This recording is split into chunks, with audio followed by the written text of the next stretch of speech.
on this edition for Sunday, July 4th. Independence Day celebrations after a year of COVID-19 shutdowns. Guaranteed income programs expand. One of the cool things about Confederate monuments, technically the only cool thing, is that they give us a concrete way to talk about race.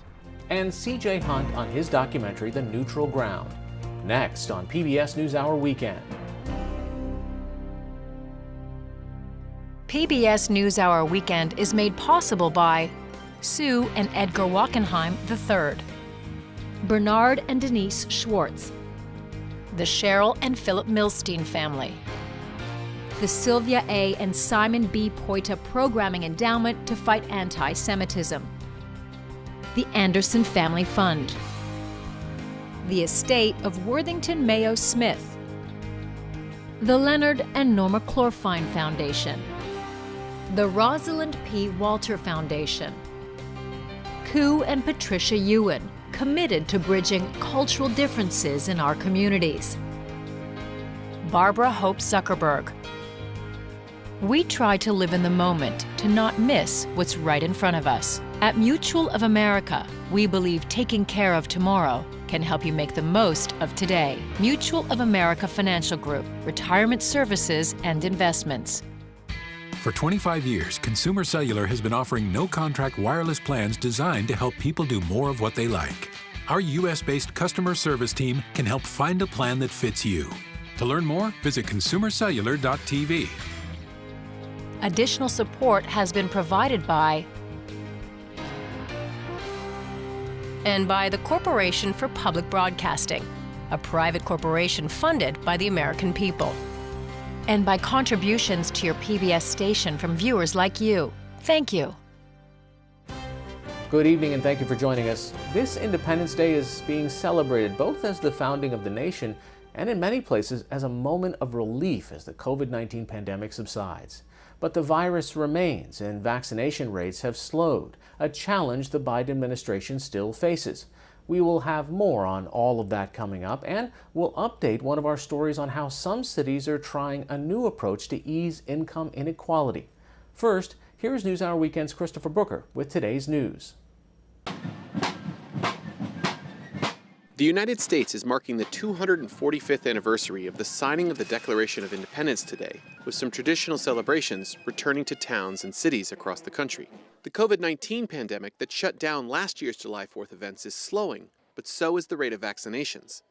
The Centers for Disease Control and Prevention reports just under 55% of the total population has received one dose of a COVID vaccine as of yesterday. 67% of those over 18 have had one shot, just under President Joe Biden's goal of 70% by this 4th of July. Today, West Virginia Governor Jim Justice, a Republican, said it may take a catastrophe to get more people vaccinated. I hate to say this, but what would put them over the edge is an awful lot of people die. At an event this morning at Independence Hall in Philadelphia, First Lady Jill Biden congratulated the city for reaching the administration's vaccination goal. This city has gone above and beyond to get people vaccinated. And as of last week, 70% of adults here have had at least one dose. Thank you for that, Philadelphia. President Biden spent today at his home in Wilmington, attending church this morning and playing golf later. Tonight, he will host the largest in-person event at the White House since taking office, a barbecue on the South Lawn for essential workers and military families. The president is expected to make a short speech, and you can see it live online at pbs.org/newshour at approximately 7:30 p.m. Search and rescue efforts at the partially collapsed condominium building in Surfside, Florida were on hold today as workers prepared to demolish the remaining structure. Officials say the building is unsafe, and with Tropical Storm Elsa approaching southern Florida, they want to complete the demolition work before the storm's potentially heavy rain and wind. Today, workers drilled holes into the building to insert explosives that will bring down the structure. As of this morning, 80% of that work was complete. Bringing down this building in a controlled manner is critical to expanding our scope of the search and rescue effort and allowing us to explore the area closest to the building, which has currently not been accessible to our first responders, given the great risk from this building, which is insecure. Search and rescue is set to resume once demolition is complete. The death toll from the condo collapse remains at 24 people, with 121 people still unaccounted for. In the Philippines today, at least 45 people were killed and dozens injured following an Air Force plane crash. Large billowing black smoke could be seen after the C-130 transport plane crashed into a coconut grove near Jolo Airport in the southern Sulu province. Initial eyewitness reports say the plane may have overshot the runway during landing. 96 people were reported to be on board. As of this afternoon, at least 42 soldiers on board the plane and 3 civilians on the ground died in the crash. 49 soldiers were rescued and 5 remain unaccounted for. The Lockheed C-130 Hercules was one of 2 former U.S. Air Force planes given to the Philippines this year to help its efforts to fight Muslim militants. Rescue efforts continue in Japan as more than 1,000 soldiers, firefighters, and police join recovery efforts searching for survivors following yesterday's deadly mudslide. At least 2 people were killed and 20 remain missing after a river of mud flowed through Atami, Japan, a small seaside town about 60 miles southwest of Tokyo. Officials say 19 people have been rescued so far, and at least 130 buildings are damaged. The mudslide came after 48 hours of intense storms delivered heavy rains. The rain continued today, slowing the rescue and recovery efforts.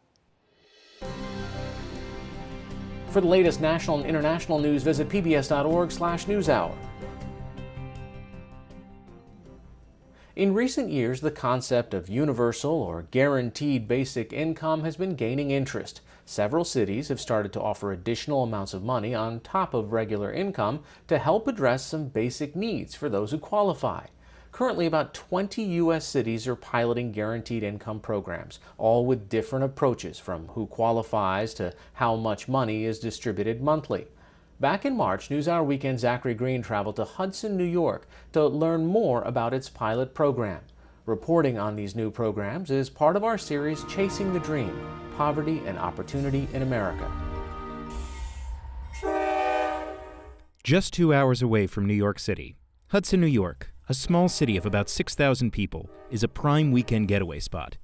But it's also the site of one of the country's first citywide experiments in Universal Basic Income, or UBI. Last October, 25 Hudson residents began receiving $500 a month.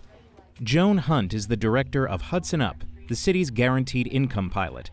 It receives its funding from the Spark of Hudson Foundation and former Democratic presidential candidate Andrew Yang's nonprofit organization, Humanity Forward.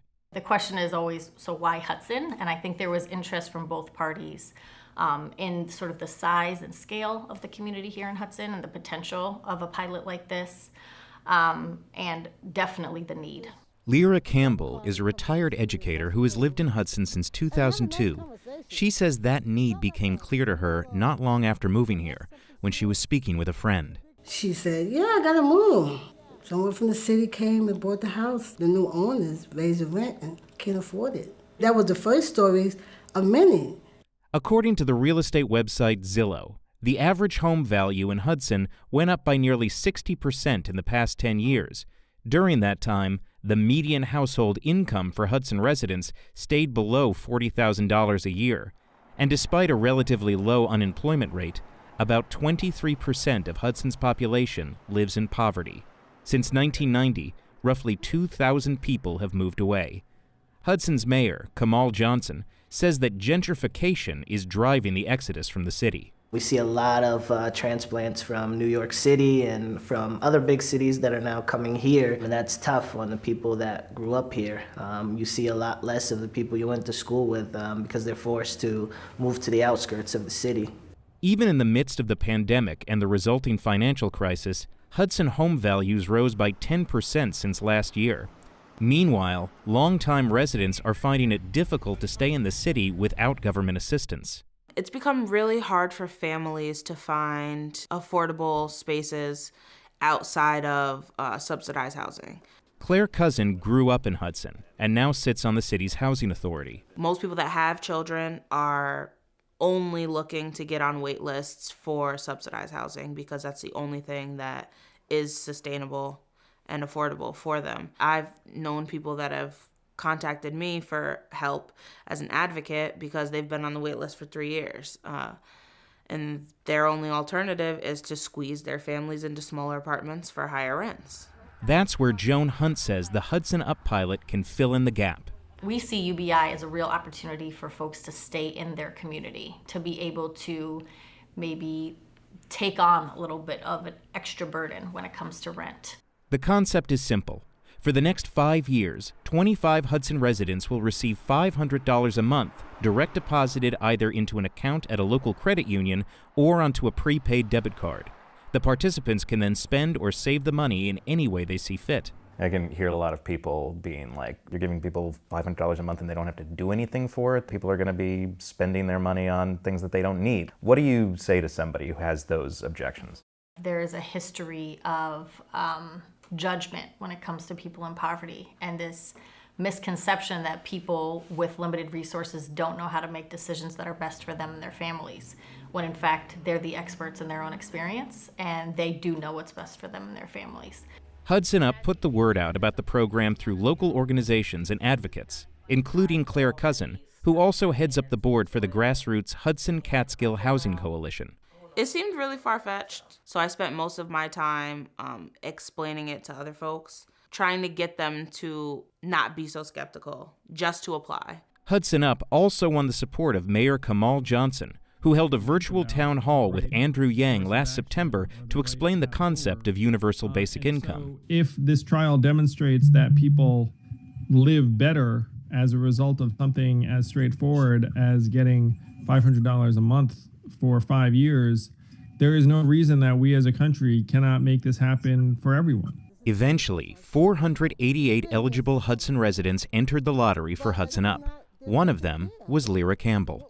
Then I get this communication, don't forget, tonight is the last night to put your name in for the lottery for UBI. And I said, I'm not doing that. And then my mind said, why not? Campbell filled out and submitted a short questionnaire.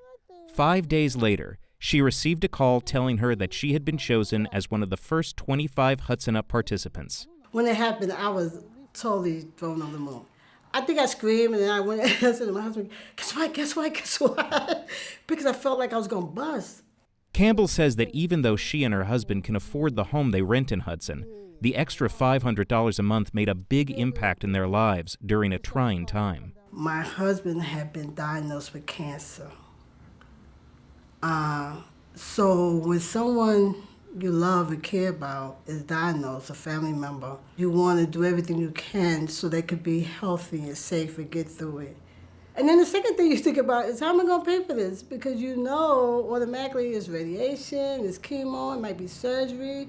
So all these things pop into your head.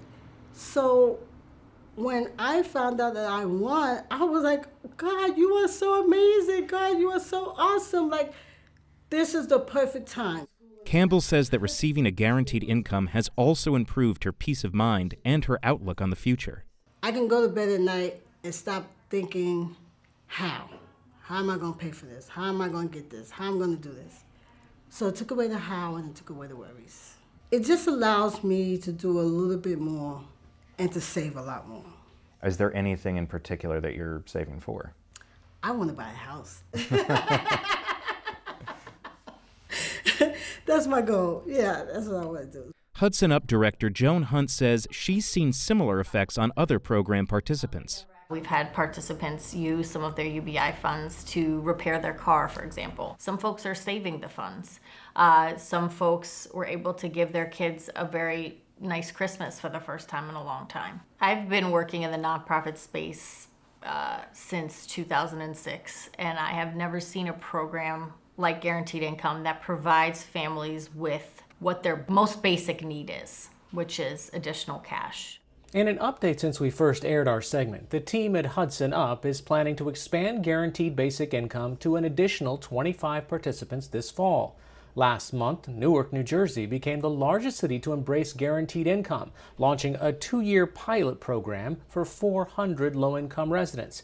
And while most of these programs are funded with private funding, in May, California Governor Gavin Newsom proposed $35 million in the state budget to assist local governments in starting their own basic income programs.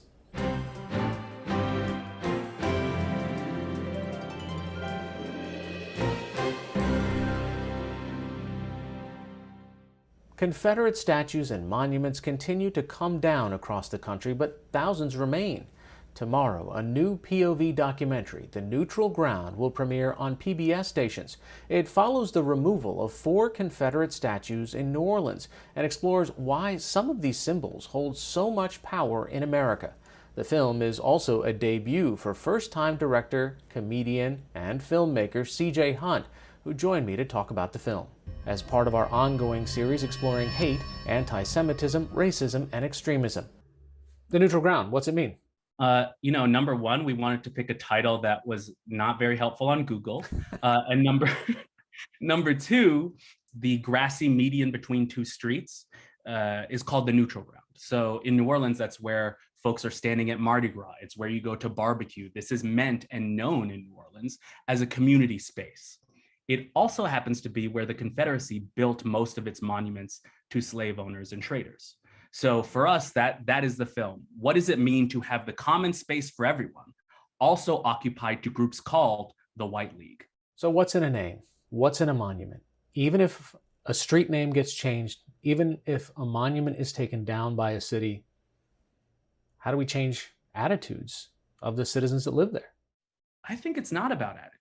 I think the way that we talk about race is always about how do we change attitudes? How do we get people to change their hearts to be less racist? I think monuments are helpful because they make race concrete. They're a map of power. If you have a 60-foot tall pedestal to someone who was an enslaver, and it's the highest place of honor in your city, that's just a map of what power looks like in that city. So it's not that the success is in getting the monument down, it's that the monument allows us to see things and call things out loud that we couldn't before, or that we were and no one was listening. And growing up Black and Filipino, I've always been deeply fascinated by the dynamics of race. No. There was a time in your life when you didn't even know you were Black. Okay, but basically from that point on, I think I've been very interested in. No, not even that. There was a point after. I, moved to New Orleans in 2007 as a teacher, but most of my career by 2015 had become around creating satire, trying to make comedy. And for me, comedy is always, motivated by anger or like, what is driving me crazy? And in 2015, the thing driving me crazy was in the wake of the Charleston Massacre, all this in-your-face white supremacist violence related to the Confederacy. Still, so many folks wanted to say this was never about slavery. This has nothing to do with race. These aren't period. No, you're making yourself uncomfortable. Put that on. How do I win? Are we gonna win this? Oh, we're the bad guys. We're the bad guys? We're the bad guys. We're Yankees. Okay. Matter of opinion. We are the bad guys. One of the things I'm excited about in this film is what it might mean for teachers and students, because it's heavily it's really based in documents. So I know not a lot of students are like, who wants to get hyped for primary sources? But for this film, we try to make those come to light. And in these documents that the Confederacy wrote, that founded the Confederacy before the war, they're really out on Front Street saying, we are firmly identified with the institution of slavery. Louisiana looks to the formation of a Southern Confederacy to preserve slavery. And then they backtrack. All these weird arguments of it wasn't about slavery, it was about states' rights, slavery wasn't that bad. Those come from somewhere, and those come from the most effective propaganda campaign that has ever been waged in American history. Second to Columbus discovered America. That's number one. It wasn't about slavery, number two. As a former theater boy, I love costumes and bonding with a cast of dedicated performers, which makes a Civil War reenactment unexpectedly fun. Until, of course, you start talking about anything besides the costumes. My bloodline, I could be the Grand Imperial Cyclops, whatever the hell you wanted to say, of the KKK. Okay. Are you? You have to tell me if you are. Oh, no. The whole thing about the Civil War is, in a nutshell, is this. The war actually started, and it wasn't because of slavery. There's an interesting conversation you have with an elderly gentleman who basically says, you know what, you shouldn't be going out to give any legitimacy from an illegitimate point of view. And yet, as a journalist, as a documentarian, here you are trying not necessarily to both sides of the situation, but you're trying to understand someone's point of view. I think we owe them that.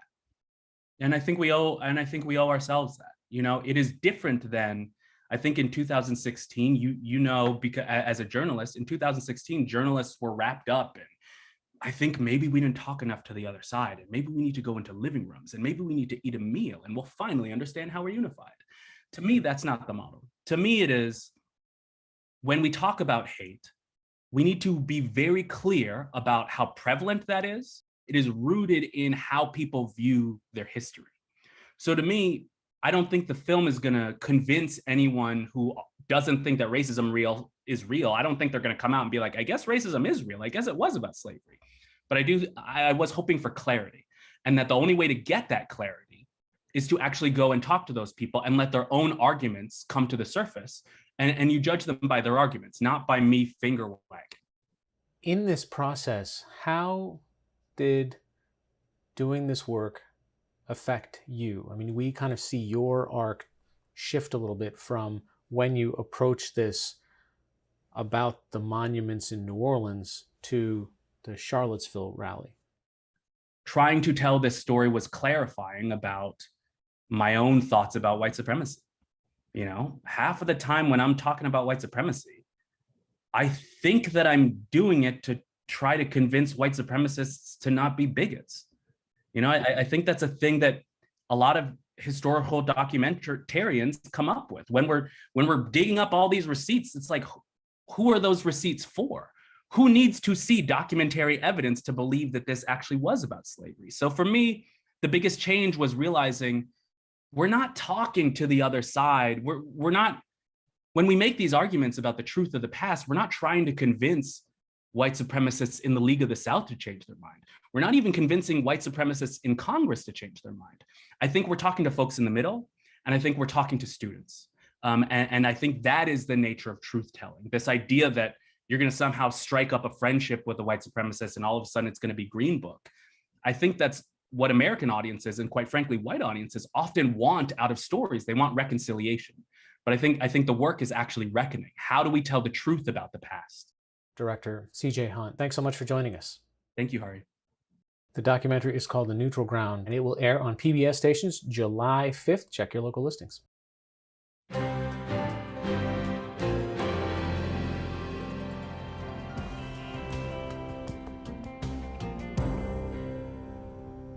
Tonight on PBS stations, Vanessa Williams is hosting the 41st Annual Independence Day celebration, a Capitol Fourth from Washington, D.C. Due to the pandemic, the mostly pre-recorded show features guests from Jimmy Buffett and Gladys Knight to Train, Renee Fleming, and the National Symphony Orchestra. The celebration of the nation's 245th birthday culminates with live fireworks across the skyline of the nation's capital. Check your local PBS listings to watch. Here's an excerpt of tonight's celebration.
That's all for this edition of PBS NewsHour Weekend. For the latest news updates, visit pbs.org/newshour. I'm Hari Srinivasan. Thanks for watching.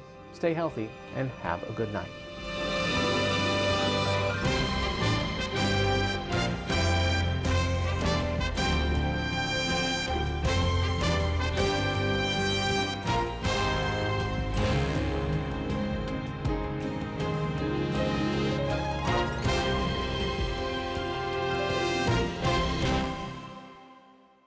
PBS NewsHour Weekend is made possible by Sue and Edgar Wachenheim III, the Anderson Family Fund, Bernard and Denise Schwartz, the Cheryl and Philip Milstein family, Barbara Hope Zuckerberg, the Leonard and Norma Clorfine Foundation, the Peter G. Peterson and Joan Gantz Cooney Fund, the estate of Worthington Mayo Smith.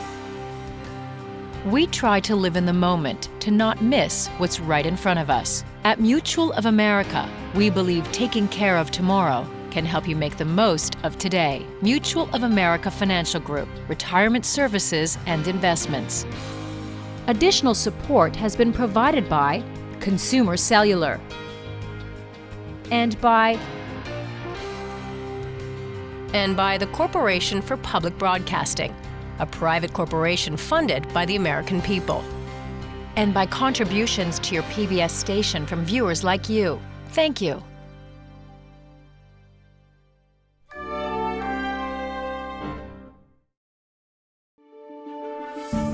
You're watching PBS.